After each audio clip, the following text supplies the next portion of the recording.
At 12:14 a.m., the world almost ended. Not with a blast, but with a blinking red word: launch.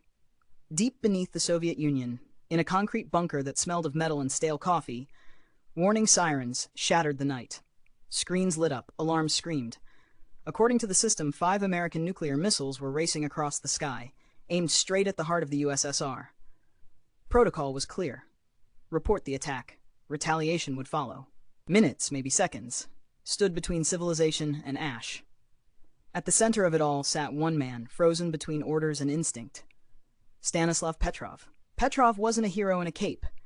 He was a duty officer on the night shift, tired, underpaid, and responsible for interpreting data from a brand new satellite system that had never faced a real test. When the computer declared an incoming strike, his training told him to trust the machine. But something felt wrong. 5 missiles, not hundreds. Not a decapitating strike, just 5. The alarms wailed louder. Phones waited to be lifted. Generals waited for confirmation. Somewhere above, clouds drifted over the earth, hiding secrets in their glow.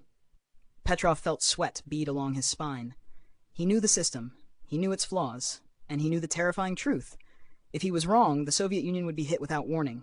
If he was right, and he reported it, millions would die within the hour. Seconds stretched like years. Then the system updated. Another missile. Then another. Now the screen insisted total certainty. Around him, officers stared in silent panic. The room vibrated with urgency. The machine was screaming that this was real. Petrov closed his eyes and chose to disobey. He reported a false alarm. No missiles launched in response, no buttons pressed, no final orders sent. The bunker held its breath. Minutes passed, then more. The radar screen stayed empty. Nothing came. Later, investigators discovered the cause. Sunlight reflecting off high-altitude clouds had fooled the satellites into seeing phantom missiles. A cosmic glitch, a trick of angles and light.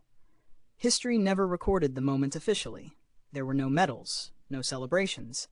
Petrov was reprimanded for procedural errors and quietly reassigned. The world moved on, unaware of how close it had come to vanishing. But on that night in September 1983, humanity survived because one exhausted man trusted doubt over certainty, because he chose to think instead of react, because he understood that sometimes the most courageous act is doing nothing at all.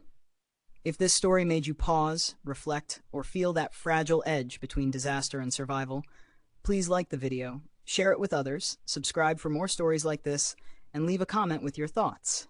It really helps the channel grow.